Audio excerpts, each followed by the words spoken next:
afternoon, sports fans. My name is Vince Augello from ESPN Radio 92.7 in Lancaster, and we're here at Citizens Bank Park in Philadelphia with Lancaster Catholic grad, friend of mine, and current San Diego Padres right fielder, Travis Jankowski, or as Fred, as some of you may know him. How you doing, sir? Doing well, man. Good to see you. It's good to see you as well. Always good to see you. So, you're here. This has to be insane.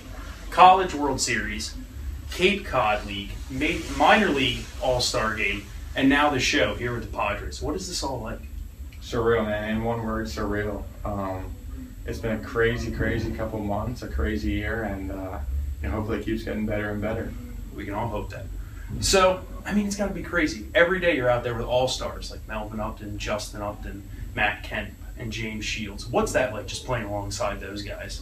At first I thought it would be pretty different. Playing in between, Upton and Kemp in center, and just hitting in the same lineup as these guys, I thought it would be, almost like, like starstruck.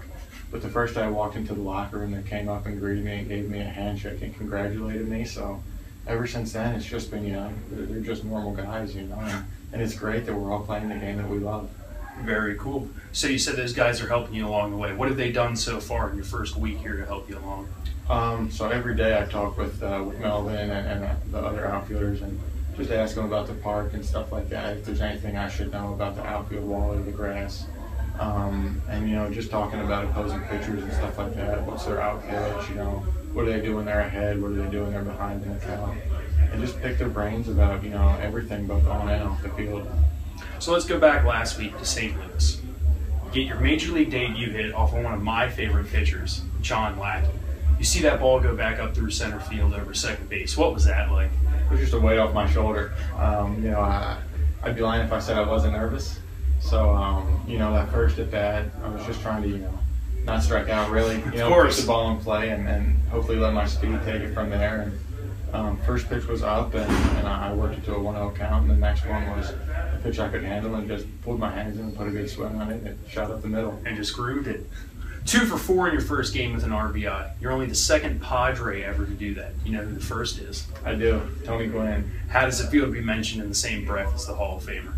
Humbling. Whenever you're mentioned in the same sentence as Tony Gwynn, and it can never be a bad thing, right? No, not when it's Tony Gwynn. And being a Padre and him being a Padre it was honestly just a humbling experience, and like I said, it's surreal. So you're called up. You're about an hour and a half from home. Who was the first person you called when you got called up?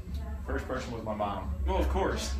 You always got to call mom and thank her. Of course. For all she's done for me, the least I can do is, have her be the first one. And she was bawling her eyes out, so excited. I could imagine. The first thing she did was look at plane flights and stuff like that, and hotels, and she called the rest of my family, besides some other phone calls I had to make. But I got a lot of texts that night and a lot of texts the next day. So, as I was saying, you're about an hour and a half from home. You got a lot of people coming down this weekend to see you? I have about 70. Yeah, so it's taking a toll on the paycheck for getting tickets, but. So do you foot the bill for that, or? In a way, we pay taxes on the tickets we get, so it's not terrible. For all they've done for me, it's the least I can do is get exactly. 70 people, that's about a whole freaking section right there. Yeah. Okay, so a couple off-color questions to ask you. Have you found the best pizza place in San Diego yet? I have not. I found a pretty good Mexican place, though. Even better. Another question, who's your favorite fictional baseball character? Fictional? I guess Benny the Jet Rodriguez. You can't go wrong with that. Here we are. You're pretty much Benny the Jet, and I'm the little Squints kid from back in our days in high school, and now here we are. So you guys are about 8.5 games back right now. What can you do personally with what's left in this year's campaign to get better for next year? Keep working every day is really the main thing. Going out and just putting together good at-bats, trying to get on base, and let the big boys like Justin Upton and Matt Kemp drive me in, and just keep playing good defense and tracking down balls in the outfield. Who are we facing tonight?